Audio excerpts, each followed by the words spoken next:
paz do Senhor, queridos irmãos, sejam bem-vindos a mais uma aula de Escola Bíblica Dominical, onde nós estamos aqui na dependência da nossa igreja, aqui dentro da sala de podcast, na direção desse trabalho tão especial, maravilhoso. Nós temos aqui o nosso coordenador das mídias sociais e também de toda essa gravação, que é o nosso irmão Edinaldo, onde nós queremos desde já agradecer por essa ajuda imensa nesse trabalho tão importante que é a Escola Bíblica Dominical. Também queremos agradecer ao nosso pastor, reverendo pastor Eleonaldo Soares, por essa oportunidade que ele nos concede de estarmos aqui, agora chegando na sua casa, através desse canal do YouTube, para trazer ensinos da palavra, a palavra de Deus que transforma. E uma coisa que eu sempre digo em nossas aulas de Escola Bíblica Dominical é que a EBD educa para transformar, porque a fé vem pelo ouvir e o ouvir a palavra de Deus. E você é o nosso convidado especial para permanecer até o final desta aula, porque eu sei que Deus tem muito para a nossa vida nesta manhã de domingo. Então, nós estamos com a oportunidade de estudarmos uma lição poderosa, uma lição comentada pelo pastor Ezequias Soares, que tem como título, nesse primeiro trimestre, de Em Defesa da Fé Cristã, combatendo as antigas heresias que se apresentam com uma nova aparência. Essa lição que foi orientada, que foi comentada pelo pastor Ezequias Soares, é uma lição que foca principalmente na apologética cristã. Todo cristão que defende a fé pode ser chamado de apologista ou apologeta da fé, que é a defesa do evangelho. Então, essa lição maravilhosa desse trimestre, você não pode faltar, você não pode deixar de participar. Lembre-se do seguinte: você tem a oportunidade, desse ano de 2025, de se inscrever, de se matricular na Escola Bíblica Dominical, porque temos 5 motivos principais para participarmos da Escola Bíblica Dominical. Primeiro, a Escola Bíblica Dominical é a maior escola teológica do mundo. É aqui onde dá a base para os grandes teólogos, aqueles que entendem da Bíblia Sagrada. Segundo, é na Escola Bíblica Dominical que os grandes líderes, eles são levantados, eles são desenvolvidos. Então, todo bom líder tem que participar da Escola Bíblica Dominical. Não somente isso, mas a Escola Bíblica Dominical também faz com que a gente entenda mais sobre a palavra de Deus e conheça melhor ao Senhor. Não existe objetivo, não existe outro caminho que leve ao conhecimento acerca do sentimento de Deus, dos pensamentos de Deus sobre a nossa vida, se não for através da palavra de Deus. E também a Escola Bíblica Dominical, ela vem com uma lição maravilhosa, porque vivemos em épocas em que as pessoas tentam apagar a nossa fé, tentam colocar ideias, ideologias para tentar deturpar a mensagem do Evangelho. Mas nós estamos estudando, principalmente na classe dos adultos, sobre Em Defesa da Fé, combatendo as antigas heresias que se apresentam com a nova aparência, ou seja, são heresias que já existiam antes, mas que hoje, de forma sutil, têm se apresentado dentro das igrejas. E nós iremos discutir sobre esse assunto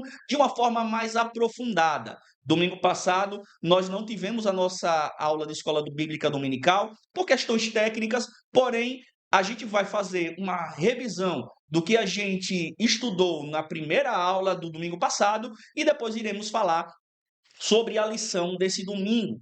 Nós temos aqui um compêndio de 13 lições maravilhosas dentro da apologética cristã. A primeira lição que nós estudamos domingo passado foi quando as heresias ameaçam a unidade da igreja.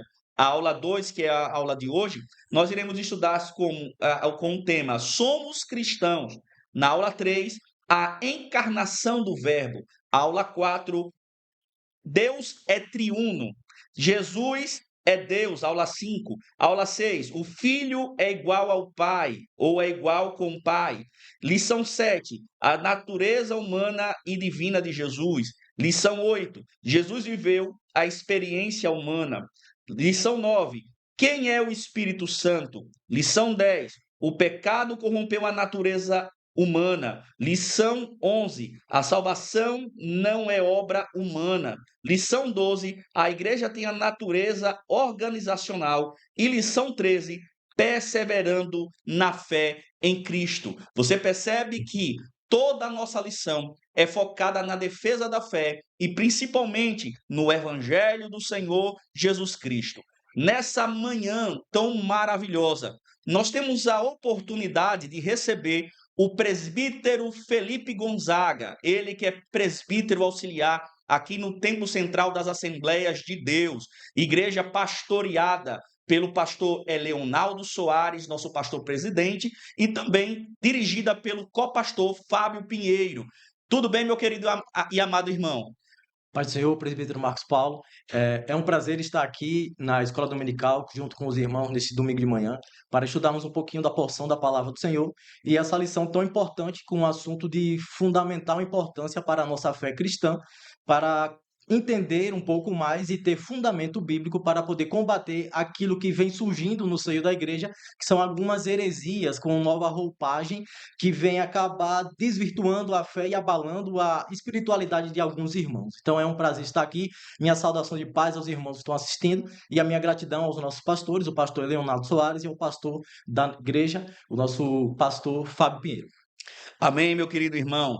Então, nós estamos aqui no canal da Escola Bíblica Dominical, lembrando que todos os domingos nós temos uma nova aula, um novo comentário bíblico para a sua vida, para a sua edificação, mas lembrando que essa aula aqui, online, não substitui a sua presença na Escola Bíblica Dominical, na sua igreja, em todas as Assembleias de Deus do estado de Sergipe, nós temos Escola Bíblica Dominical. Algumas fazem no dia de domingo, outros fazem no dia de sábado, mas nós temos toda semana novas aulas maravilhosas. Além da lição dos adultos, que é em defesa da fé cristã, nós também temos a lição dos jovens, que é comentada pelo pastor Eduardo Leandro, que é a autenticidade da carta de Tiago, né? A verdadeira religião, a autenticidade da carta de Tiago. Então, é uma lição maravilhosa também. Você que é jovem também pode participar, além de outras lições que durante nossos comentários bíblicos nesse mês, nesse primeiro trimestre, nós iremos falar sobre cada uma delas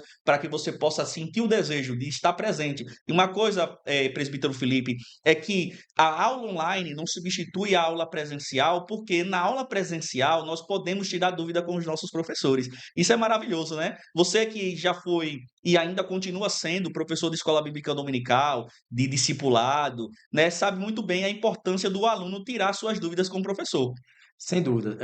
Durante todo o tempo que a gente dá aula, você tem a oportunidade de tirar dúvida e o aluno tem a possibilidade de expor as suas dúvidas para o professor e tem ali todas as pessoas que estão envolvidas na aula. Consegue tanto tirar a dúvida quanto trazer exemplos que podem até fortalecer a fé do irmão que está questionando ou querendo tirar aquela dúvida. E, por vezes, até se um dos professores falhar na resposta ou não tiver a resposta no momento, tem outros que vão poder auxiliar e trazer a resposta. Sem falar que a aula online, entendo que é uma aula para quem não conseguiu ir à escola bíblica dominical.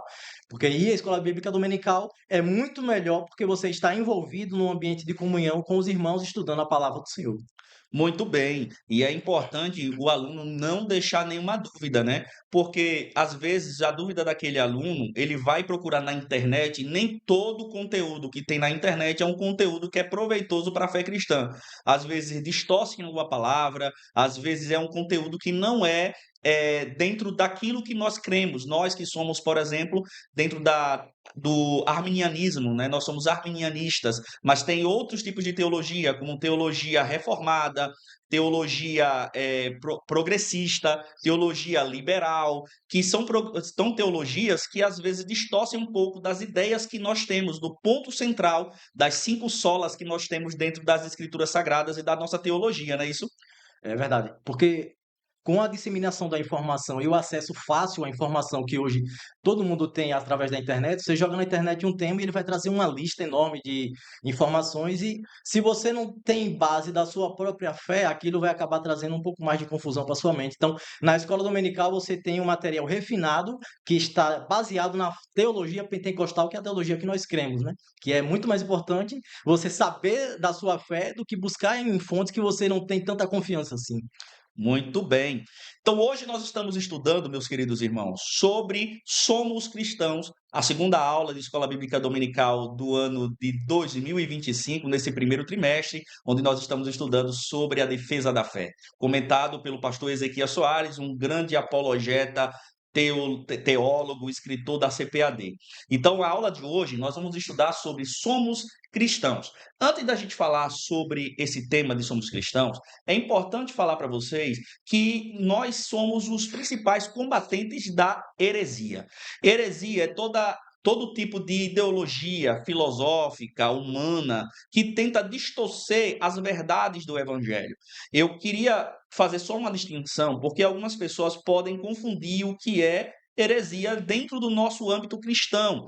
Porque quando nós falamos de heresia, a gente não está falando das ideologias de religiões que não têm a Bíblia como regra de fé. Se uma religião ela não tem a Bíblia como sua regra de fé e tem os seus princípios e tem as suas normas, ali não é heresia. Quando se torna heresia? Quando alguém pega a palavra de Deus e distorce conforme ensinos que vão contra as verdades estabelecidas pelos apóstolos, a doutrina dos apóstolos que diz em Atos dos Apóstolos, capítulo 2, versículo 41, que diz que a igreja ela perseverava na doutrina dos apóstolos. Então, heresia é quando pegam um texto da Bíblia e distorcem conforme as suas ideologias, trazendo uma deturpação naquilo que os evangelistas, os apóstolos, eles traziam para a igreja. Então, eu costumo dizer, presbítero Felipe, que a verdadeira mensagem do evangelho tem 3 pontos. A verdadeira mensagem do evangelho tem 3 pontos. A verdadeira mensagem do evangelho, primeiro, tem um ponto central da mensagem. Tem um ponto central da mensagem bíblica que é a cruz. Então, o evangelho verdadeiro é aquele que tem a mensagem da cruz. Segundo, tem um objetivo. Então, evangelho verdadeiro, a pregação do evangelho, ela tem a mensagem da cruz, tem o objetivo que é levar o homem ao arrependimento, arrependei-vos e convertei-vos. Então, o arrependimento que é a mudança de mente, né? O arrependimento aqui que a gente está falando é a mudança dos hábitos antigos do velho homem, da velha criatura, para se tornar uma nova criatura. Como Paulo diz, né? Aquele que está em Cristo, nova criatura é. As coisas velhas passaram e tudo se fez novo. Então, o evangelho verdadeiro, primeiro, prega a cruz de Cristo. Segundo, tem o objetivo de levar o homem ao arrependimento. E terceiro, cria a esperança de levar o homem para o céu, de o homem um dia estar com Jesus. Então, se não tiver a mensagem da cruz, o objetivo que é levar o homem ao arrependimento e gerar a esperança de um dia morar no céu, não é mensagem do evangelho, não é pregação do evangelho. Pode ser qualquer coisa, mensagem coach, que a gente vê muito hoje, né? As mensagens coaches, que são mensagens humanistas, que dizem que o homem é o centro de tudo. Confissão positiva que diz que Deus ele é obrigado a nos dar, porque se ele é Deus, ele vai nos dar, e a gente decreta, né? Está decretado. Tem gente que diz assim, está decretado, mas nós queremos diferente. Nós queremos que se Deus ele nos der, ele é Deus. Se ele não nos der, ele continua sendo Deus, porque ele é soberano sobre tudo e sobre todos.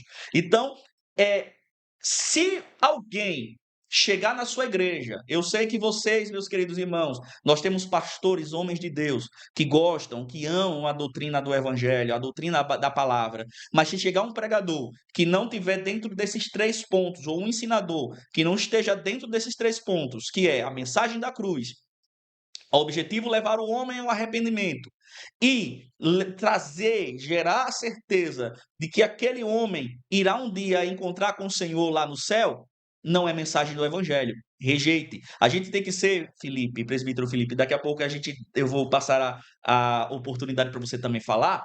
A gente tem que ser igual à igreja de Bereia. A Bíblia diz que os bereanos, os irmãos de Bereia, quando Paulo pregava, eles conferiam nas escrituras para saber que se estava conforme as escrituras. É interessante, né? A gente peca, a gente erra, porque a gente não conhece as escrituras nem o poder de Deus. Então a gente precisa conferir se tudo aquilo que as pessoas falam, pregadores, ensinadores e até mesmo louvores, porque existem vários louvores que são antibíblicos, que são heréticos, que pegam um texto e modifica aquele texto para ficar de forma mais poética, mas acaba que os irmãos eles entendem de forma errada. Então, até na questão dos hinos, nós devemos tomar cuidado. Por quê? Porque o hino também é uma pregação. Você fala a palavra de Deus. Então, tem hino que enaltece um homem, que isso a gente não pode dizer que é um hino, né? É uma música. Enaltece um homem, né? E o hino, o principal objetivo dos louvores é enaltecer a grandeza de Deus, os seus atributos, o seu sacrifício vicário. Então, se a gente não observar isso, daqui a pouco a igreja está pregando uma coisa, um evangelho diferente dos evangelhos dos apóstolos. E tem um livro que eu gostei demais de ler, e eu indico para os irmãos também, a gente sempre aqui também está indicando livros para os irmãos, que é o Evangelho que Paulo não pregaria, de pastor Ciro Sanches Iborde, né? Então, são coisas que existem hoje na igreja evangélica, que se Paulo tivesse vivo, Paulo iria ser o primeiro a defender a fé, a ser o apologeta e dizer, esse evangelho aqui não entra. Você bem falou aí a respeito da teologia positiva, e é algo tão interessante que esses camaradas, quando eles lançam querendo fazer com que você tenha fé, eles jogam a responsabilidade para o irmão, e se não acontecer, a culpa é sua, né? Você tem que ter fé. Se não aconteceu, a culpa é sua porque não teve fé suficiente. Então, eles distorcem a palavra de Deus, jogam a culpa para a pessoa e eles são sempre os profetas. Daí a necessidade de você entender as bases da fé que você professa para você não cair nessas armadilhas. Lembro de um testemunho que, alguns anos atrás, eu estava numa livraria aqui próximo da nossa igreja e tinha um rapaz lá que parecia dominar-se muito de Bíblia, estava comentando de maneira assim, com uma maestria muito grande. Até que ele começou a criticar o Novo Testamento e me convidou para participar de um grupo de estudo, dizendo que a intenção dele era corrigir os erros de Paulo e criar um novo evangelho. Imediatamente, na hora, eu lembrei do que Paulo escreveu aos Gálatas: se alguém vos escreveu um outro evangelho, além do que eu vos tenho anunciado, considere por amaldiçoado. Então, eu já entendia um pouco das escrituras, eu era adolescente, indo para a juventude, mas eu entendi que aquilo dali não era sadio, não estava dentro da palavra de Deus, e eu rejeitei logo, e graças a Deus eu não entrei por esse caminho. Mas é importante você ter firmeza da fé que você acredita para poder se desviar desses camaradas que tentam desvirtuar a sua fé, que surgem como lobos para poder arraigar as ovelhas que estão dentro da casa do Senhor. É interessante isso, presbítero Felipe, porque a gente vê muito alguns tipos de denominações que às vezes a pessoa diz assim, é cristã, é evangélica, mas que tem um pensamento totalmente diferente do nosso, tem ideologias diferentes do nosso. Eu estou lendo um livro chamado Teologia Liberal. Na teologia liberal, o que é que eles fazem? Eles tiram algumas características, vamos dizer, os atributos de Deus e tentam dizer, por exemplo, que Jesus era um homem comum. Entendeu? Que deu início também essa teologia liberal à igreja da Torre de Vigia, né? Que a gente conhece como Testemunha de Jeová. Então, a gente sabe que se a pessoa não tiver uma base teológica, uma base. Não estudei teologia, mas se você lê a Bíblia, você tem compreensão. E eu lembro que uma vez chegaram lá em casa, quando eu morava no interior, e queriam persuadir minha mãe. Minha mãe já conhecia um pouco das Escrituras e queriam persuadir dizendo que o Espírito Santo era uma força ativa, que o Espírito Santo é como se fosse uma energia que passa, né, pelos fios e ele não é uma pessoa. E minha mãe usou a Bíblia e nunca mais aquele camarada, como você disse, voltou a aparecer lá em casa. Por quê? Porque se a gente conhece a Bíblia Sagrada, a gente consegue refutar todo tipo de heresia. Olha Jesus. Jesus no deserto foi tentado pelo diabo. O diabo disse assim: transforma essa pedra em pão. Ele usou a palavra. Só que ele estava ali tentando fazer com que Jesus desvirtuasse do caminho. E aí Jesus disse: nem só de pão viverá o homem, mas de toda a palavra que sai da boca do Senhor. Jesus usou a palavra para refutar. Não adianta também a gente brigar, a gente utilizar a nossa força humana para que a gente possa refutar essas palavras contrárias ao evangelho. A gente tem que utilizar a própria Bíblia, porque a Bíblia Sagrada ela tem a base para a gente defender a nossa fé. Então, é um conselho importante que o presbítero Felipe deixou aqui: conheça as Escrituras. Leia a Bíblia. O ano passado, o nosso pastor presidente colocou uma campanha de leitura dentro do ano de 2024, fazer a leitura de toda a Bíblia. Leia a Bíblia. Se tiver com alguma forma que você não compreenda, algum texto que você não compreenda, pergunta ao pastor, um obreiro que conheça as escrituras, compre dicionários bíblicos, comentários bíblicos, agora tudo dentro da nossa teologia arminianista. Não é isso, presbítero Felipe? Exatamente. E a própria escritura diz que o meu povo ele perece por falta de conhecimento. Então, a própria escritura já estava advertindo milhares de anos atrás que por que é que o povo perece? Por que é que o povo às vezes sofre? Porque não conhece as promessas de Deus que estão nas escrituras e aquilo que Deus tem para o seu povo. Então, busque, ame a palavra do Senhor, porque ela é o guia que todo cristão deve ter. A Bíblia vai dizer assim: como andará o jovem, o homem, o mancebo, diante de um mundo tão perdido? Ele vai dizer: observando conforme a palavra do Senhor. Porque lâmpada para os nossos pés é a palavra, luz para o caminho. Então é a palavra de Deus que é o nosso guia em um mundo de trevas. Se eu não leio a palavra, não tem como eu andar em retidão, não tem como eu andar num mundo sombrio. Então é a palavra quem nos guia, é a palavra quem nos orienta. Muito bem. Nós estamos aqui na nossa aula da Escola Bíblica Dominical.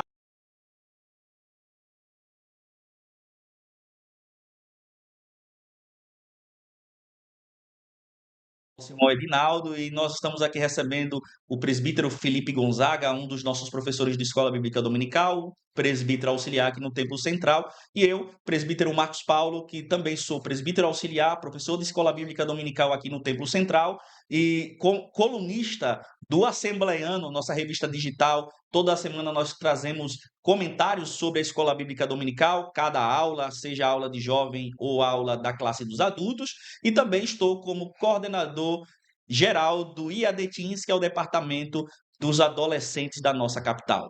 É uma honra participar com vocês aqui e nós iremos agora falar um pouco sobre a nossa lição de hoje. Somos cristãos. Primeiro nós vamos ler aqui o texto áureo. Dentro do texto áureo, eu pediria aqui ao presbítero Felipe para fazer a leitura do texto áureo.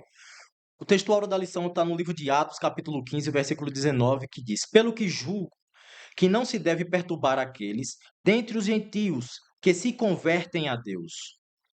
Então, o texto áureo aqui já mostra um pouco sobre essa lição. A gente vai estudar um pouco sobre um perigo chamado perigo dos judaizantes, dos rituais, da tradição judaica. Por isso que Felipe hoje trouxe também aqui, ó, vocês percebem que ele trouxe uma Torá, né, que é um compêndio das leis de Moisés. Então, nós temos aqui também o kippá, utilizado pelos judeus, né? E ele vai falar um pouquinho depois sobre esses itens aqui. A gente trouxe só para contextualizar a nossa lição hoje. Por quê? Porque nós somos cristãos. E o que é ser cristão? É seguir a Cristo. Ser cristão é você seguir a Cristo. E a gente pode ir além. Nós somos evangélicos. Por quê? Porque a nossa base de fé, crença, a nossa base é o evangelho do Senhor Jesus Cristo. Então nós vivemos pelo evangelho. Nós cremos no evangelho. Então nós somos evangélicos, cristãos, evangélicos e protestantes. Por que protestantes? Porque nós protestamos o pecado e toda a disseminação de doutrina falsa que queira entrar dentro da igreja. Se você que é falso ensinador, é um recado que a gente manda para você. Você que é falso ensinador, quiser falar na nossa igreja, você não tem vez. Por quê? Porque aqui a gente só prega a sã doutrina, a palavra de Deus na íntegra. O que é pecado, não tem relativação de pecado aqui não. O que é pecado é pecado. Deus, ele é soberano sobre tudo. Nós cremos na Trindade. Nós cremos que o Espírito Santo é uma pessoa que tem personalidade e tem sentimento. Então, não vem ensinar coisa errada não, porque aqui na Assembleia de Deus nós temos uma base forte na doutrina da palavra de Deus. Presbítero Felipe, você quer comentar um pouquinho sobre esse texto áureo aqui? Esse textuário ele foi dito durante o concílio de Jerusalém pelo um dos apóstolos, quando eles estão julgando, né, a causa dos judaizantes que estavam tentando se infiltrar no seio da igreja para fazer com que os gentios precisassem se circuncidar e utilizar os ritos do judaísmo. Então, eles deliberaram que não era para perturbar os gentios. Então, o texto está falando isso. E tocando no assunto a respeito do cristianismo, presbítero Marcos Paulo, a verdade prática da lição ela traz um texto muito bonito quando ele diz que o cristianismo é uma religião de relacionamento pessoal com Cristo ressuscitado e não um conjunto de regras e ritos. Então, a ideia desses camaradas era de fazer com que os novos cristãos, os gentios, utilizassem-se do meio de ritos e regras para se obter a salvação. Então, o versículo 19 do capítulo 15 está dizendo isso. Não perturbeis eles. Essas regras são para vocês. Porque o relacionamento entre Cristo e o cristão é o que faz o cristianismo. O judaísmo é um conjunto de regras, digamos-se de maneira sintética. Mas o cristianismo é um relacionamento pessoal e direto entre o seu Senhor e o seu cristão mesmo, né? É interessante aqui que na nossa tradução, fazendo aqui uma comparação com a versão atualizada da Almeida Corrigida, nós temos aqui a nova tradução de hoje, da linguagem de hoje, que diz assim: e Tiago continuou dizendo: a minha opinião é esta, eu acho que não devemos atrapalhar os não-judeus que estão se convertendo a Deus. Como Felipe ele acabou de falar, dentro do concílio eles chegaram a essa conclusão.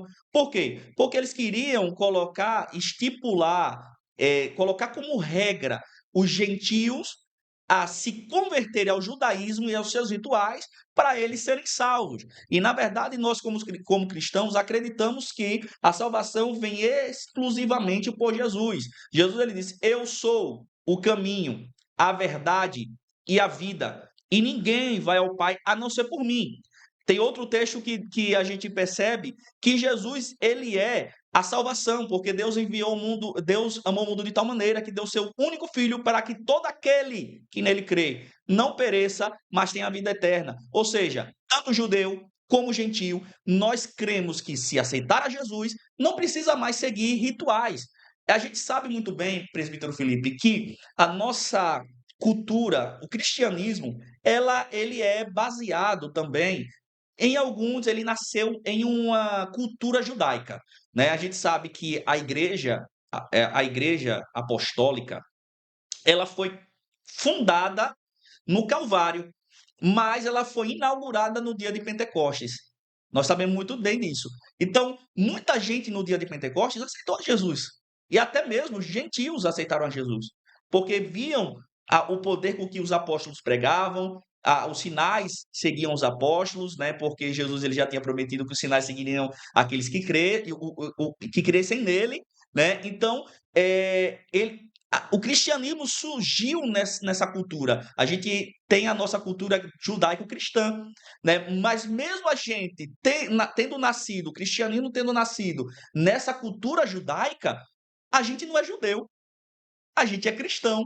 E a gente não precisa seguir aquilo que a lei de Moisés, os ritos, né, pediam para seguir para ser salvo. Hoje, a nossa salvação é por Jesus. Tem até um texto que os antigos utilizavam para quem fazia faculdade. O pessoal não entendia muito, aí falava assim: olha, a letra mata. A letra mata. Aí eu falava assim: não vai fazer faculdade não, porque a letra mata. Mas, na verdade, esse texto aí, quando o escritor vai falar, ele está falando assim: a letra mata, mas o espírito vivifica. É porque a lei de Moisés falava era para matar, mas quando Jesus morreu na cruz do Calvário, o espírito traz a vivificação.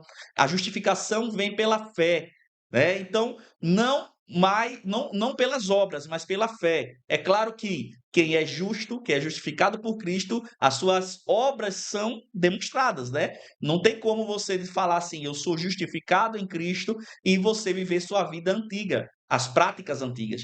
Então, é refletido. Porém, não precisamos fazer ritual nenhum para que a gente possa obter a salvação. Foi isso que os reformadores, por exemplo, Martinho Lutero, dentro das suas 95 teses, né, ele colocou lá, porque ele estava refutando o que a Igreja Romana colocava como ritual, como indulgências para que os homens fossem salvos. E não precisa disso. A gente é salvo pela fé. A gente é salvo pela graça do Senhor Jesus Cristo. Não é isso? Exatamente. E o perigo dessa ameaça que surgiu no seio da igreja logo no início do cristianismo era algo tão sério que no próprio livro de Atos, lá no capítulo 15, no início do concílio, né? Ele diz assim: então alguns que tinham descido da Judeia ensinaram assim os irmãos: se não vos circuncidades, conforme a lei de Moisés, não podeis ser salvos. Então eles estavam condicionando a salvação na pessoa de Cristo à circuncisão em Moisés seguir as leis. Então era um perigo muito grande. Então os apóstolos no início da igreja tiveram assim missão muito importante de poder fazer a fronteira entre aonde o judaísmo foi e aonde Cristo estava indo. E essa fronteira foi um divisor de águas, porque se os apóstolos não se posicionassem naquele momento, hoje nós teríamos que circuncidar-se e seguir algumas leis para poder dizer que era salvo, porque se os apóstolos não tivessem se posicionado, a gente provavelmente também poderia estar circuncidado hoje. Mas eles entenderam a missão de Cristo e disseram: não, os gentios não precisam fazer isso, isso é para os judeus. E eles estabeleceram a fronteira de harmonia entre os judeus e os cristãos que estavam entrando dentro dessa comunidade, né? Vale ressaltar que é o seguinte, a questão dele circuncidar ou então ter alguma tradição judaica não é o erro. O erro é você substituir o sacrifício de Jesus. Você substituir o sacrifício de Jesus pelos rituais judaicos. E até tem um texto que a gente estava comentando aqui de Gálatas. Em Gálatas, capítulo 1, né? Capítulo 1, Capítulo 2, capítulo 2. versículo 21. Leia aí, Felipe, para os irmãos observarem que se nós adotássemos, ou os apóstolos, como o Felipe falou, não se posicionasse e adotasse a questão dos rituais judaicos para serem salvos, o sacrifício de Jesus seria em vão. Eles estão falando assim, não, o sacrifício de Jesus não valeu de nada. Né? Então vamos ver aqui o que o texto fala. Gálatas capítulo 2, versículo 21 diz: não aniquilo a graça de Deus, porque se a justiça provém da lei, segue-se que Cristo morreu em vão. Olha lá, lê novamente aí, fala o texto, Gálatas. Gálatas capítulo 2, versículo 21. Não aniquilo a graça de Deus, porque se a justiça provém da lei, segue-se que Cristo morreu em vão. Olhe como diz o texto aqui em Gálatas 2, 21, dentro da minha tradução. Ele diz assim, olha, eu me recuso a rejeitar a graça de Deus. Paulo está dizendo, olha, eu me recuso, eu não rejeito a graça de Deus, que é o favor não merecido. Eu costumo até dizer assim, né? Na minha aula passada eu falei que existe uma diferença entre graça e misericórdia. A graça é quando Deus nos dá algo que nós não merecemos, e a misericórdia é quando Deus não nos dá aquilo que nós merecemos, né? O homem merecia ir para o inferno, todos pecaram, né? Mas Deus ele trouxe salvação, então é a misericórdia de Deus. Mas olha, Paulo está dizendo, eu não me recuso a rejeitar a graça de Deus, pois se por meio da lei que as pessoas são aceitas por Deus, então a morte de Cristo não adiantou de nada. Ou seja, é um sacrifício em vão. Qualquer pessoa morreu ali? Não, Paulo está dizendo, eu creio na graça de Deus. E o versículo 16 ele também complementa isso. Ele vai dizer: sabendo que o homem não é justificado pelas obras da lei, mas pela fé em Jesus Cristo, temos também crido em Jesus Cristo para sermos justificados pela fé em Cristo, e não pelas obras da lei. Porque quanto às obras da lei, nenhuma carne será justificada. Então o próprio Paulo reembolsa isso antes no versículo 16, dizendo: nós somos justificados pela fé, e não através das obras da lei. É muito bem. E uma coisa interessante, presbítero Felipe, esse assunto é empolgante, assim, é muito maravilhoso. Você percebe aí, a gente conversando aqui, que tem muita coisa para falar, né? Não vai dar tempo da gente falar tudo assim de forma completa, mas tem muita coisa para falar. É que Jesus ele não veio para abolir a lei. Jesus ele veio para aperfeiçoar, né? Daquelas 10 leis de Moisés que a gente vê em Deuteronômio, né, em Êxodo também, a gente percebe aqui que Jesus ele resumiu amar a Deus sobre todas as coisas e amar o teu próximo como a ti mesmo, né? Então isso se resume. Então Jesus ele não veio para abolir a lei, mas ele veio para aperfeiçoar. Jesus ele veio para mostrar para ele, para o povo, que não é pela lei que o homem será salvo, é pela graça de Deus. É pela salvação, é pelo sacrifício vicário, substitutivo de Jesus. Então, Paulo aqui ele fala muito bem isso, mas sabemos que todos são aceitos por Deus. Mas sabemos que todos são aceitos por Deus somente pela fé em Jesus. Somente isso. Não precisa você guardar o sábado, né, para você ser salvo. Não precisa você utilizar o filactério, que era onde ficavam as leis, né, a palavra de Deus, onde eles colocavam na cabeça ou então nas mãos para dizer que guardavam a palavra de Deus. Não precisa a pessoa observar de uma forma e seguir todos os preceitos que a Torá fala. Claro, como a gente diz, a gente não pode desvirtuar do que a Bíblia diz. A gente tem que seguir o que a palavra de Deus ela ensina. Mas não, os rituais que os judeus faziam não é sinônimo de salvação. Salvação só vem por meio de Jesus. Exatamente, e é importante também lembrar aos irmãos que nós não estamos dizendo que não deve se seguir o que está na Bíblia, né? Nós estamos falando de preceitos que são ditos para um povo específico. Por exemplo, as leis alimentares são para os judeus. As leis alimentares estão aqui na Torá. Se eu não estou enganado, lá no livro de Levítico, onde ele vai dizer o que o judeu pode comer ou não comer. Tipo, ali é para os judeus, não é para os cristãos. Se você seguir, o que é que você ganha? Ganha e não ganha nada, apenas para a sua saúde. Mas em questão de salvação e de espiritualidade, você não ganha nada. É, Não tem é a mesma nada, coisa que a não gente fala. acrescenta. É a mesma coisa que a gente fala assim: eu posso guardar o sábado, guarde segunda, terça, quarta, quinta, né? Guarde domingo, né? Mas o negócio é você falar que somente através daquele ato você vai ser salvo. E não é. É Exatamente. por meio da fé em Jesus Cristo. Né? Então vamos para a primeira aqui, a leitura bíblica em classe se encontra lá em Gálatas capítulo 2, versículo 1 ao 9, e depois vai para o versículo de número 14. Olha o que o texto vai dizer.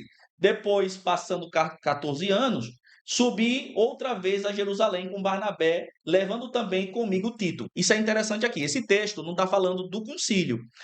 Alguns biblicistas, né, teólogos, dizem que a carta de Gálatas foi escrita após o concílio em Jerusalém. Mas segundo o pastor Ezequiel Soares, e é a nossa visão aqui, porque nós seguimos a lição, e também o livro, né, que é o livro de apoio para o professor de escola bíblica dominical, né? Hoje a gente não trouxe muitos livros para a gente indicar, mas um livro que você pode comprar para você ter uma compreensão melhor da escola bíblica dominical, dessa lição, desse trimestre, é o livro de apoio. Então você pode pedir aí, pode comprar nas melhores livrarias, ou então pela CPAD também. Então, alguns biblicistas dizem que é depois do concílio, certo? E outros dizem que é antes do concílio. Aqui, para Ezequiel Soares, é antes do concílio que Paulo já vinha pregando. Por quê? Porque existiam pessoas judaizantes, que são essas pessoas que pregam que para que o homem seja salvo, ele precisa guardar os ritos judaicos, já estavam se infiltrando na igreja de Gálatas. Já estavam tentando, e a primeira coisa que eles queriam fazer é tirar a autenticidade da chamada de Paulo. É por isso que no texto, se a gente for olhar aqui no texto de Gálatas,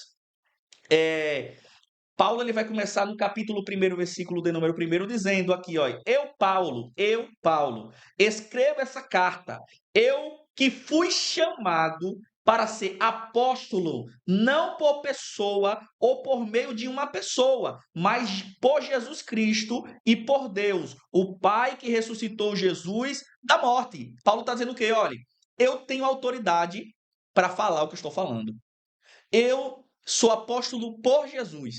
Não foi o homem que me levantou, foi Jesus que me chamou, Deus que me chamou. E somente isso poderia acontecer, Felipe. Porque repare só, Paulo ele era zeloso pelas leis de Moisés. Paulo ele era zeloso pelas tradições judaicas. Mas esse mesmo Paulo que matava os cristãos, porque Saulo, né, na época era chamado de Saulo, apesar que muita gente, até inclusive o nome do meu filho é Saulo, e muita gente fala assim, por que colocou o nome dele de Saulo? Saulo vai se transformar em um Paulo? Na verdade, Saulo ele tinha os dois nomes. Ele tem dupla nacionalidade. Ele tinha um nome que era judeu, Saulo, que deriva da palavra Saul, deriva do nome Saul, e Paulo, que é um nome romano. Por quê? Porque Paulo ele é considerado o apóstolo dos gentios, porque ele pregou para os gentios. Então, Saulo, quando ele ia, ele dilacerava, perseguia os cristãos, né? Por quê? Não porque Saulo era mau, mas porque ele era zeloso pelas tradições judaicas, pela lei de Moisés. Então, imagine só, um homem que ele próprio vai dizer, Paulo, a gente estava até comentando antes daqui da aula da escola dominical, que Paulo ele é chamado, ele se chama de hebreu de hebreu. Hebreu de hebreu é uma designação, é uma especificação que Paulo está trazendo, dizendo que ele não é um judeu prosélito, que é um judeu que depois aceita Jesus, né? Aceita o cristianismo. Na verdade, que aceita o judaísmo, né? Depois de adulto, ele aceita o judaísmo, ele se converte ao judaísmo. Não, ele já nasceu na cultura judaica. Mas Paulo, ele mostra, através das suas atitudes, que mesmo ele tendo o seu passado teológico, as suas crenças nas tradições judaicas, ele está dizendo que a fé vem por meio de Jesus Cristo. Então ele primeiro defende o seu apostolado, né? Para depois ele falar sobre as suas verdades. Aqui, quando Paulo ele vai fazer essa viagem, essa visita aos Gálatas, Paulo ele vai para levar mantimento para o povo, vai levar, vamos dizer assim, ofertas para o povo, para que a igreja possa subsistir. Mas ele aproveita e ele observa que, nesse momento, esses judaizantes, falsos ensinadores, estão de forma sutil entrando dentro da igreja de Gálatas. É por isso que a gente pode até falar aqui da capa da lição. A capa da lição vem um lobo e um monte de ovelha. E você percebe que o lobo só está observando. De forma sutil, ele está no meio das ovelhas. Então, no meio lá do povo, existia esses falsos ensinadores que, primeiro, eles queriam tirar a credibilidade de Paulo, a autoridade apostólica de Paulo, para depois ensinar os seus ensinos heréticos. Porque todo herege é dessa forma. Ele primeiro quer tirar a autoridade pastoral da liderança, para depois ele falar quem está certo sou eu. Perfeita colocação, era o que eu ia falar. Geralmente esses camaradas, quando eles se levantam, eles tentam afrontar a autoridade do pastor para colocar em descredibilidade e tirar a legitimidade do pastor, do obreiro que está à frente do trabalho, para poder se inflamar no meio da igreja e implantar uma doutrina falsa ou herética. Sempre ou eles se levantam do meio do povo, ou eles se infiltram com a intenção de dividir, de difamar, de romper, e a gente entende que divisão não provém de Deus, né? Inclusive tem aquele texto que diz assim, falavam que era de Paulo, outros de Apolo, e os piores eram os que falavam que era de Jesus. Por quê? Porque eles não aceitavam a autoridade pastoral. Né? Aqueles desigrejados, né? Que dizem assim, eu não preciso de pastor para me orientar, eu vou congregar na minha casa assistindo pelo YouTube. E aí, qualquer evento de doutrina errada, ele aceita, e aí ele está pregando um falso evangelho e está virando um anátema, né? Que quem fala um evangelho diferente do que é pregado aqui é maldito, é anátema, é maldição, né? Se torna maldição. Então, lembre-se disso aí. Quando você vê um ensinador que descredibiliza, que tira a credibilidade de uma autoridade pastoral, de uma liderança, já sabe, esse daí é sinal de que ele é um falso ensinador e ele vai querer ensinar suas doutrinas falsas. Queridos irmãos, nós estamos aqui no canal da nossa Igreja Evangélica Assembleia de Deus no Estado de Sergipe, na condução aqui o presbítero, né, já profetizaram aqui, Edinaldo, né, que está na condução, e eu, o presbítero Marcos, que estou aqui batendo um papo, né, ensinando com vocês aqui, com o presbítero Felipe, sobre essa lição maravilhosa que é falando sobre os perigos do judaísmo, né, dentro da igreja. Então, o tema é Somos Cristãos, porque nós defendemos a Cristo e defendemos também a fé cristã, né, e o evangelho do Senhor Jesus Cristo. Então, vamos continuar aqui. No versículo 4, ainda do textual, do texto bíblico, ele vai dizer assim: e isso por causa dos falsos irmãos que tinham entremetido e secretamente entraram a espiar a nossa liberdade que temos em Jesus Cristo para nos pararem, ou para nós, porém, aos quais nem ainda por uma hora cedemos com sujeição, para que a verdade do evangelho permanecesse entre vós. Olha aqui, há uma necessidade, presbítero Felipe, de nós defendermos a nossa fé. Há uma necessidade muito grande de nós rejeitarmos a todos os ensinos contrários à nossa fé cristã. E qual é o conselho que você dá aí para esses irmãos, para eles se tornarem um apologeta da fé cristã, um defensor da fé cristã? Olha, presbítero Marcos Paulo, eu a minha sugestão que eu dou para vocês é, primeiro, frequente os cultos de doutrina, frequente a escola dominical e, se você puder, faça uma escola teológica na linha pentecostal, para que você possa ter subsídio para poder defender a fé que você acredita. O próprio apóstolo ele vai dizer que procure apresentar-se como um obreiro, e eu abro aqui para dizer como um irmão em Cristo, aprovado, que não tem do que se envergonhar e que maneja bem a palavra na qual você acredita. Então, você quer manejar bem a palavra, estude a palavra, ame a palavra, seja direcionado a sua vida pela palavra.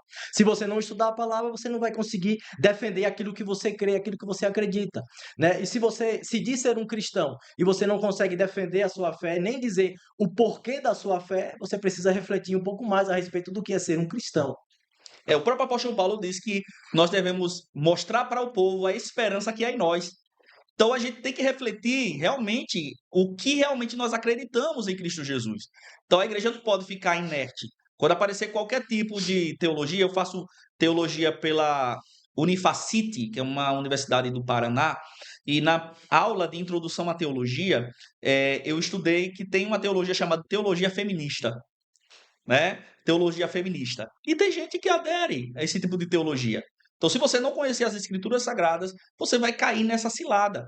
Na cilada de você aderir a um ensino que é contra os preceitos da palavra de Deus e o que nós acreditamos. Então, o presbítero Felipe aqui deu uma orientação. Faça uma escola teológica, leia a Bíblia, certo? Leia a Bíblia, porque a Bíblia se interpreta por ela mesma, mas faça uma escola teológica na linha pentecostal, porque nós somos arminianistas e existem algumas interpretações bíblicas dos irmãos reformados que divergem da nossa interpretação bíblica. Então, procure. Nós temos, inclusive, aqui, presbítero Felipe, o curso da IBAD, que é coordenado pelo pastor Jaziel.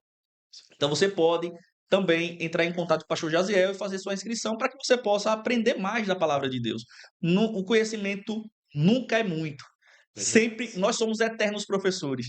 Por mais que nós estudemos a palavra de Deus, nós somos eternos alunos, obrigado. Eternos alunos. Por mais que nós temos a familiaridade com as escrituras sagradas, né, pastores que têm 30 anos, 40 anos de pastorado, que conhecem a palavra de Deus, mas são eternos alunos. A Bíblia é um poço sem fundo. Quanto mais a gente vai estudando a palavra, vamos conhecendo mais. E tem um texto, eu coloco no Assembleiano lá, uma frase minha, que quanto mais nós conhecemos a palavra, mais conhecemos a personalidade do nosso Deus, mais conhecemos o nosso Deus de perto, né? Conheçamos e prossigamos em conhecer ao Senhor. Agora vamos para a introdução aqui, Felipe.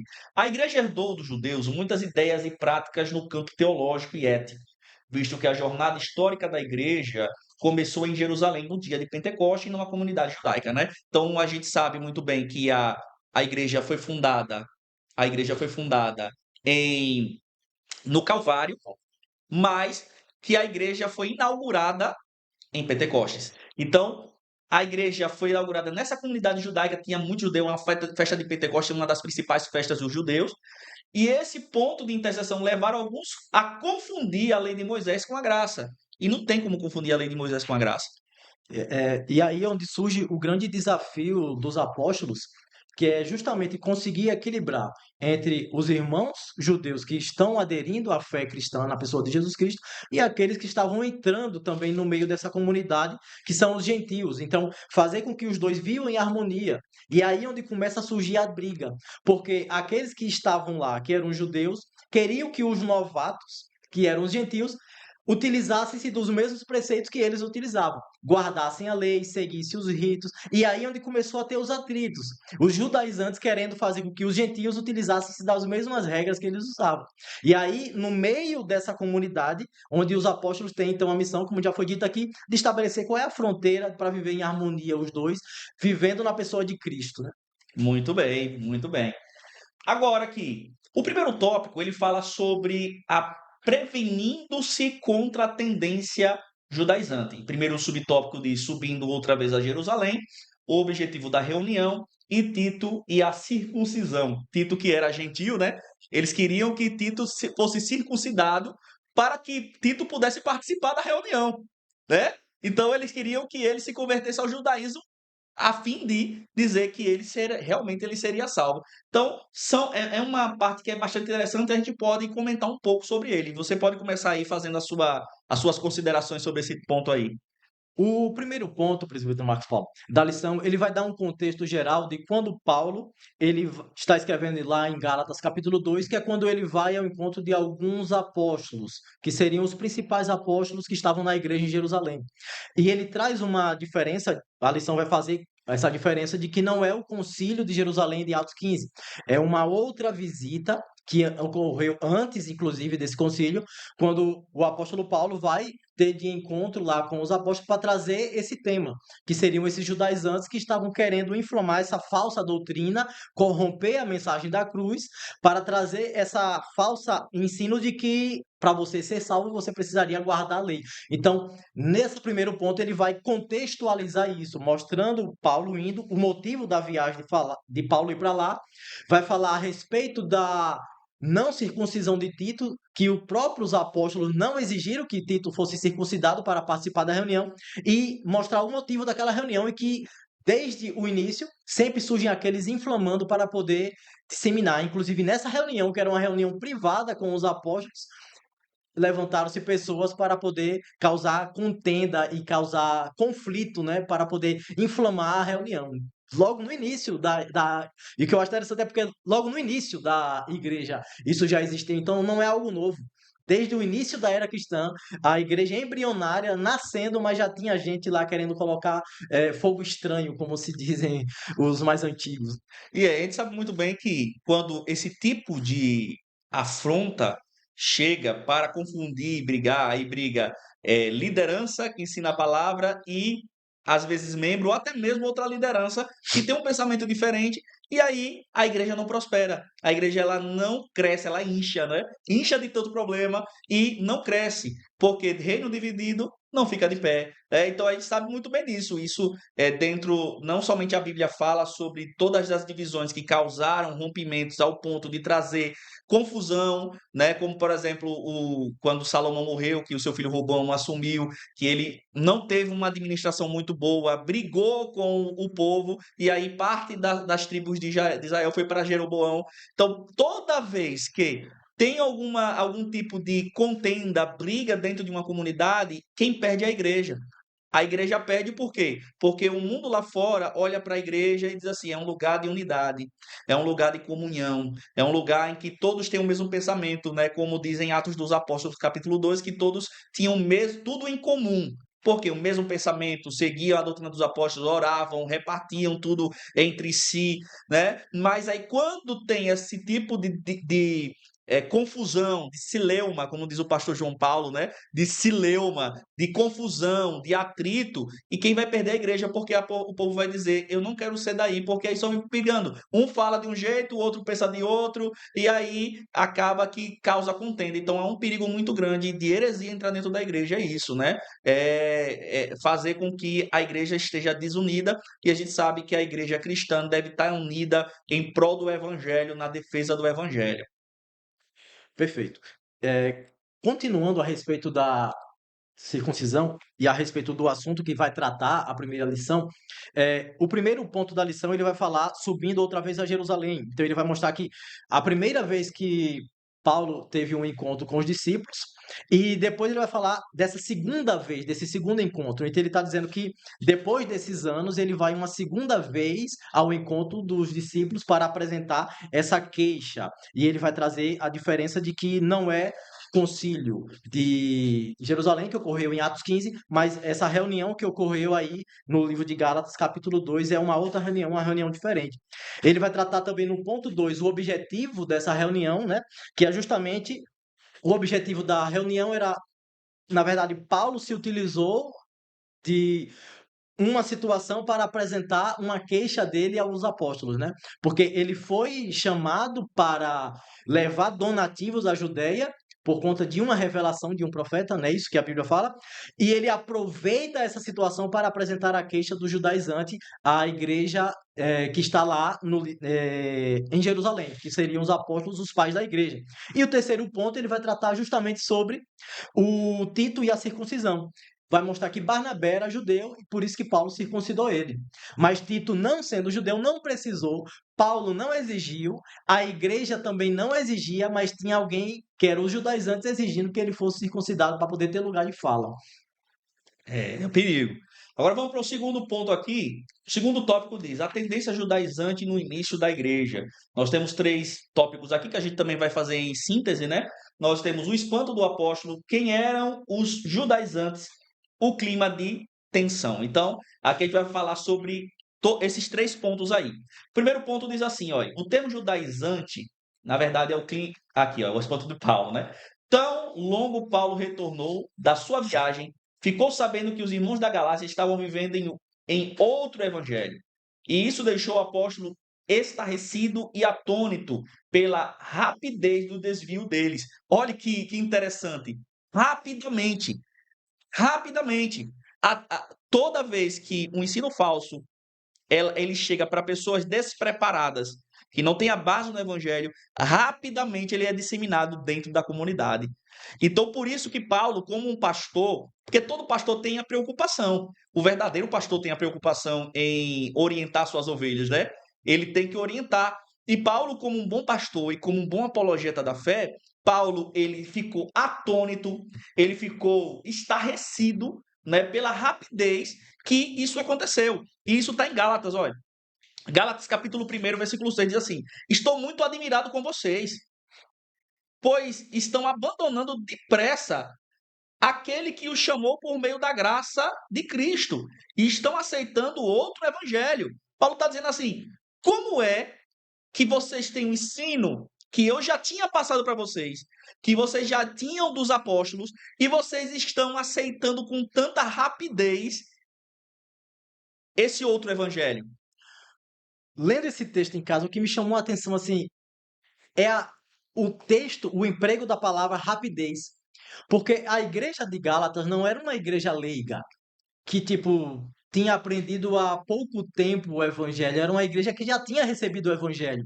E o texto vai dizer, com rapidez você acabou se desvirtuando daquilo que vocês aprenderam. Isso levanta pelo menos dois pontos. O primeiro, da falta de preparo de quem está à frente da igreja, que não soube ensinar aquilo que Cristo e que Paulo tinha pregado e acabou não tendo base para combater a heresia. E segundo, da igreja que não tinha base para poder sustentar a fé que foi alimentada. Então isso é muito perigoso quando falta preparo em quem está na frente e quando falta preparo de quem ouve, que é a igreja, né? De tão rápido acabar acatando uma falsa doutrina e o perigo que isso é, porque ela vem com uma sutileza. Uma mensagem falsa, ela vem trajada de verdade. Você ouve e pensa, é verdade, faz sentido, mas quando você menos percebe, está desvirtuando completamente do cerne da palavra de Deus. É isso mesmo. Um ponto aqui que o presbítero Felipe falou é a questão do despreparo. Tanto o pastor, o líder, tem que estar preparado para refutar esses falsos ensinos, ser um apologeta, um defensor da fé, quanto a igreja também precisa ter base e permanecer firme naquilo que aprenderam desde o início, né? Paulo ele falou para Timóteo que é para ele seguir aquilo que ele aprendeu com sua avó, aprendeu com os seus patriarcas. E a gente tem que fazer isso também. A gente não pode desvirtuar por qualquer ensino. É por isso que eu tenho muito cuidado. Tinha até hino que eu cantava às vezes, tinha um hino aqui, nada contra o compositor, né? O compositor é um grande compositor, mas às vezes por questões poéticas ele faz de uma forma que não é bíblica. O pecado não consegue esconder a marca de Jesus que existe em você. Esse texto aí não tem a ver. Por quê? Porque quando a gente fala de pecado, a única coisa que separa Deus dos homens é o pecado. Então, esconde-se. Então, a gente tem que tomar bastante cuidado. Inclusive, eu nem canto mais esse hino justamente por isso, né? Porque tem esse texto aí, e às vezes a gente cantando, a gente ensina de uma forma errada. Então, o obreiro tem que estar preparado, manejar bem a palavra de Deus, saber defender o evangelho pela própria Bíblia Sagrada. Por quê? Porque a liderança é a porta de entrada. Se a liderança for fraca, os falsos ensinadores vão ensinar. A internet está aí com um monte de gente falando um monte de coisa que não existe. Um monte de coisa que é contra as bases bíblicas, que não tem nada a ver com teologia. A internet hoje é um local que que tem todo mundo é teólogo na internet, né? Todo mundo é juiz, todo mundo é teólogo, todo mundo sabe de tudo. E se você não fizer um filtro, você acaba se influenciando por comentário de pessoa que nunca sequer frequentou uma igreja. Sim. E um texto que a lição vai tratar a respeito do assunto do espanto do apóstolo, algo interessantíssimo, que ela diz assim, ela vai comparar a expressão de abandono a alguém que deserta de um exército ou alguém que se rebela contra alguma coisa. Então, ele vai mostrar que a saída dos Gálatas em deixar a mensagem de Cristo para ouvir esse evangelho judaizante era como se eles estivessem se rebelando contra Deus, contra a mensagem, Apostatando, né? uma Apostatando. apostasia. Muito bem. Então, aqui também, olha, o compromisso de Paulo era com os gentios, ele foi constituído por Deus, apóstolo e doutor dos gentios, para pregar aos não-judeus. O Pedro era com os judeus, mas a mensagem é a mesma. Então, Paulo considerado o apóstolo dos gentios e Pedro dos judeus, mas a mensagem é a mesma, o caminho é o mesmo, é Jesus. Né? Seja ele judeus, seja ele gentios, a graça é a salvação, que vem a salvação vem pela graça do Senhor Jesus Cristo. Então, é isso que está falando aqui no mesmo evangelho. Terceiro ponto diz o seguinte: a tendência judaizante hoje. O meu subtópico vai falar o mesmo evangelho, perigo da doutrina judaizante, as práticas judaizantes atuais. Na verdade, tem uma. é, esse primeiro ponto subtópico aqui é falando sobre o mesmo evangelho, né? O outro que eu coloquei ali na hora da digitação deu um erro ali, né? Mas aqui tem o mesmo evangelho. Olha o que diz o texto aqui, ó. Primeiro vou falar sobre as práticas judaizantes, né? Elas são basicamente a guarda do sábado, a observância da rigorosa do kashrut. Kashrut. Aí vou deixar para os universitários falarem aí em hebraico. Termo hebraico para leis dietéticas do judaísmo, a liturgia da sinagoga, o uso do shofar, trompa, geralmente feito de chifre de carneiro, o uso do talit, o manto ou chale usado para oração, o uso do kippá, que inclusive Felipe trouxe aqui o kippá, né? Nós temos aqui o kippá, os judeus colocavam aqui representando que Deus estava acima deles. Aqui, ó, o kippá, né? Então, o kippá é o solideu que os judeus religiosos usavam sobre a cabeça, que a gente já viu aí. Então, os judaizantes, eles praticavam isso. E aí, quando você coloca como regra para uma pessoa que não é judeu fazer isso para trazer a salvação, aí é contra a palavra, é heresia, é seita. E a gente não é seita, né? A gente não é seita, a gente é um relacionamento. Nós somos cristãos que temos um relacionamento com Jesus Cristo. O texto vai falar da lição que são as práticas atuais, mas isso também acontecia lá na igreja apostólica. Sim, E se você pegar o que está escrito aqui nesse texto aqui, que são as práticas judaicas contemporâneas que acontecem hoje, não precisa você ir muito longe. Se você abrir alguns vídeos aí na internet, você percebe algumas igrejas onde o obreiro que está à frente, o líder, está com um talento enquanto ministra, né? sim. Tem foto da Torá, da Arca da Aliança, tem Réplica da arca, né? Réplica da... réplicas do que havia no templo dentro da igreja, né? Que são coisas judaicas entrando dentro da igreja. Alguém pode dizer, e é pecado? O pecado é a idolatria de você querer substituir a fé em Cristo por um amuleto. Trazer aquilo como se a Arca da Aliança representasse de fato a presença de Deus. Representou lá no Antigo Testamento, na Antiga Aliança, dentro do templo, naquele contexto. Porque a presença de Deus está em Cristo, né? É verdade. E voltando aqui para essas questões das práticas judaizantes, tanto as leis cachê, que é as leis alimentares, o uso do shofar, o uso do kippá, o uso da leitura e a guarda da lei, é coisa de judeu. Não é coisa de cristão. O próprio apóstolo Paulo, ele vai falar, no livro de 1 Coríntios 7,18, que a lição traz o texto, é alguém chamado estando circuncidado? Fique circuncidado. O que ele está dizendo? Se você é judeu e aceitou a Cristo, continue sendo judeu seguindo a Cristo. Você não precisa mudar de cultura. Você pode servir a Deus sendo que ser o cristão sendo judeu. Mas se você é gentil e você quer ser um judeu, aí é onde é que está o problema. Aí é onde ele vai dizer, em 1 Coríntios 7,18, a parte B, é alguém chamado estando incircuncidado, ou seja, um gentio, uma pessoa que não é judeu, não se circuncide. Não precisa virar judeu para seguir a Cristo. Você pode seguir a Cristo sendo você mesmo, sem precisar guardar os preceitos que são para o povo judeu. Agora nós vamos falar aqui sobre o perigo, né? A gente já está finalizando a nossa aula, mas o perigo das práticas ou da doutrina judaizante. Os apóstolos viam em tudo isso dois problemas sérios: a ameaça à liberdade cristã e o perigo do cristianismo se torna uma mera seita judaica. Então, poderia ser como, por exemplo, os saduceus, né? Era uma seita que já havia dentro do judaísmo na época de Jesus. né? Então, o perigo que eles estavam vendo é o seguinte: se as pessoas precisarem praticar a, a doutrina judaizante, o que é que pode acontecer?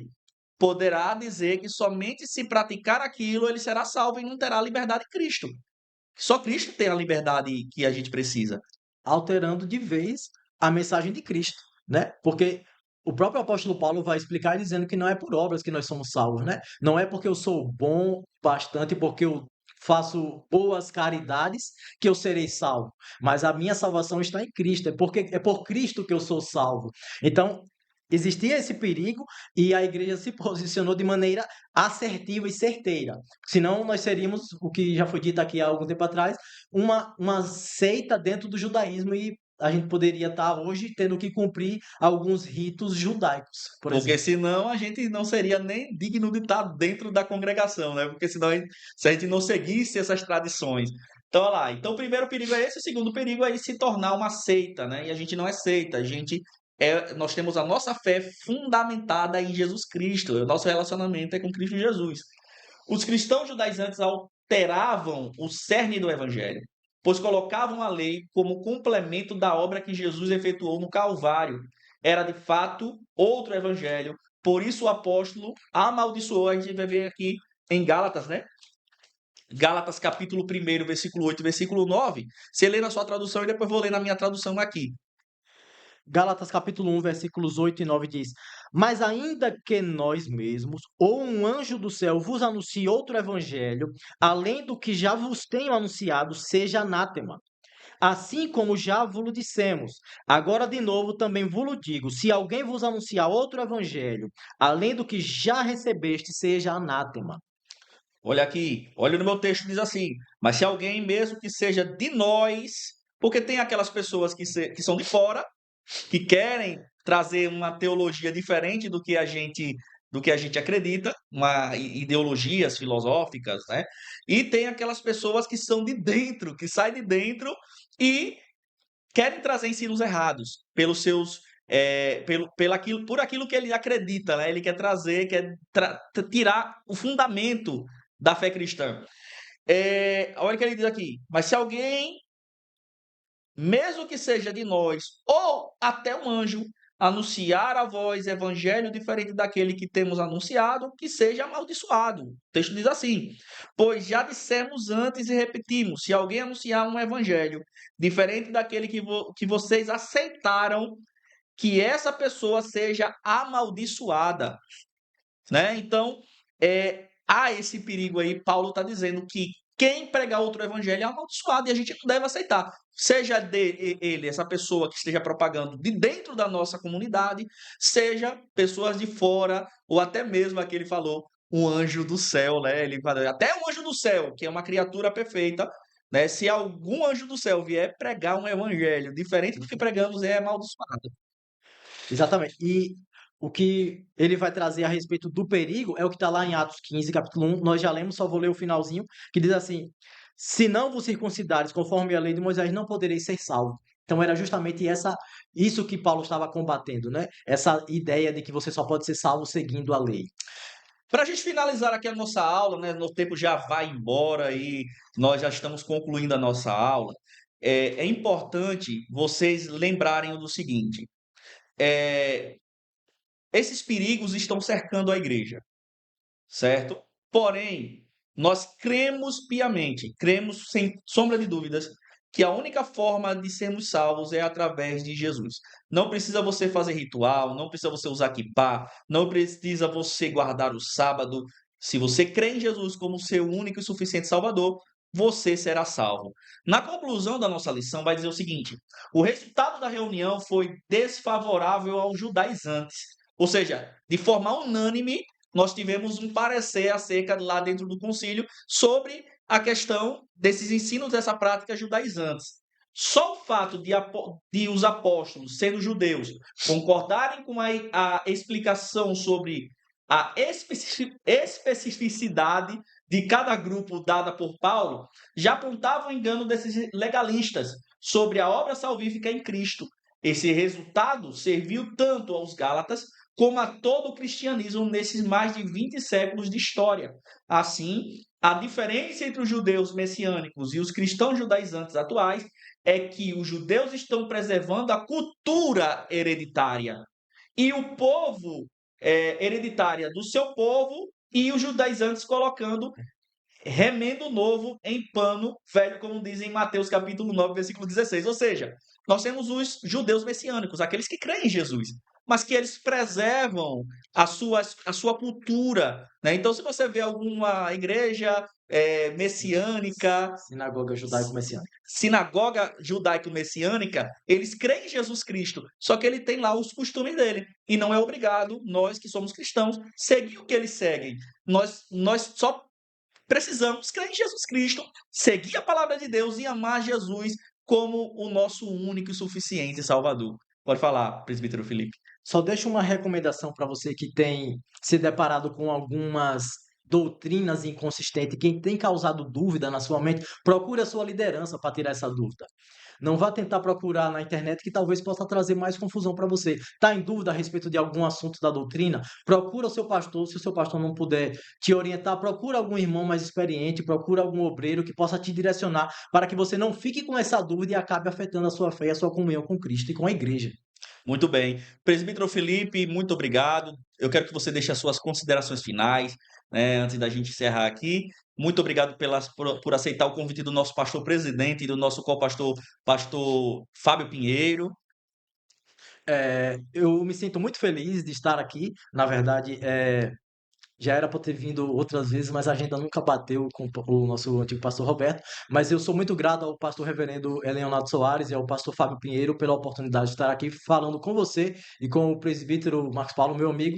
É um prazer, estou à disposição e qualquer dúvida também estamos à disposição para isso. Me sinto muito honrado e foi um prazer estar aqui com vocês. Muito bem. Muito obrigado a todos vocês que acabaram de assistir a nossa aula de Escola Bíblica Dominical. Próximo domingo, nós temos outra lição maravilhosa dentro desse primeiro trimestre, que é falando sobre a encarnação do Verbo. Nós vamos falar aqui sobre o Verbo que se tornou carne, o que diz lá em Filipenses capítulo 2, versículo 5, que mesmo sendo Deus, não teve por usurpação ser igual a Deus, mas antes esvaziou-se a si mesmo, entregando-se em morte de cruz.